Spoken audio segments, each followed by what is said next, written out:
Hello and welcome to Currency Insights. Today I have a special guest here with me in the studio. It's Alexandra Peppmeier. Welcome. And Alexandra, you are sustainability engineer at G&D Currency Technology. First of all, how do those beautiful images from the beginning tell us something about sustainability in the context of the currency industry? Hi Nina, thanks for having me today. Well, like those leaves, fiber-based banknotes are based on natural, renewable fibers, and at one day they become unfit. And nowadays, it's one of the most pressing challenges for the central banks to find environmentally friendly options to dispose those banknote shreds, not only because of legal requirements, but because central banks want to become more and more sustainable and environmentally friendly. So, is this all about recycling? Well, recycling is of course one option, but it's not always the best one. We rather recommend a repurposing because this is a more broader possibility.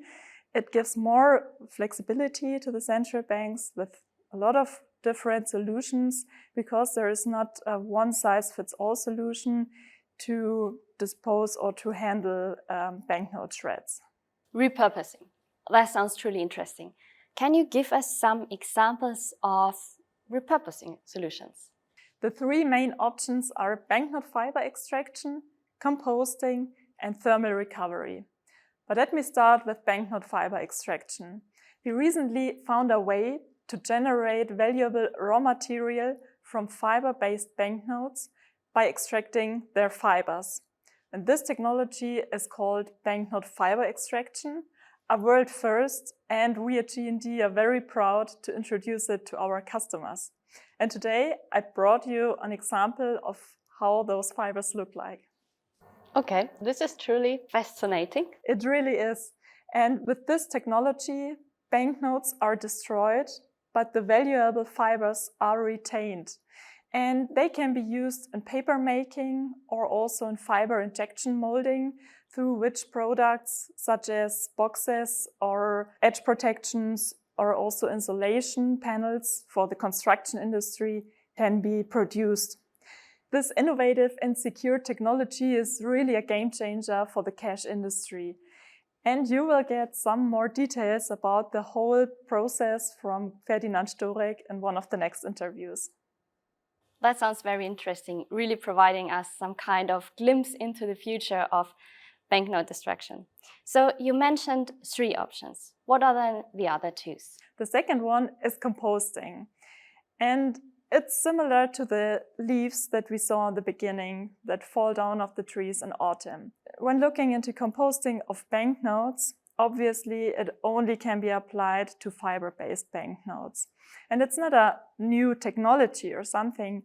For example, the Federal Reserve in the US, they have been composting their unfit banknotes already for years. And every year they compost around 42%. The good thing is that all synthetic materials in the banknotes, such as security fibers, the foils, they can be filtered. So in the end, less than 0.1% of those synthetic materials remain in the compost. And our partner BioBanknote has been working together with the Central Bank of Colombia and other South American central banks to find the most efficient composting solutions in those countries. And the third example which I brought today is the thermal recovery, or also incineration. But it shouldn't be mixed up with burning, because in contrast to just burning banknotes, the thermal energy is retained and used for the generation of heat or electricity. Wow, that's indeed a bundle of options. So Alex, what relevance does this have for central banks? It has a great relevance because central banks, they can choose between those pillars. They can choose the best solution for them, what is applicable in their country and also applicable for local industries and their infrastructures. And they can choose between sustainable solutions for the end of life of their fiber-based banknotes. And at the same time, when looking at the banknote fiber extraction, it opens up new business models for the central banks because they can sell this generated raw material to other industries as well.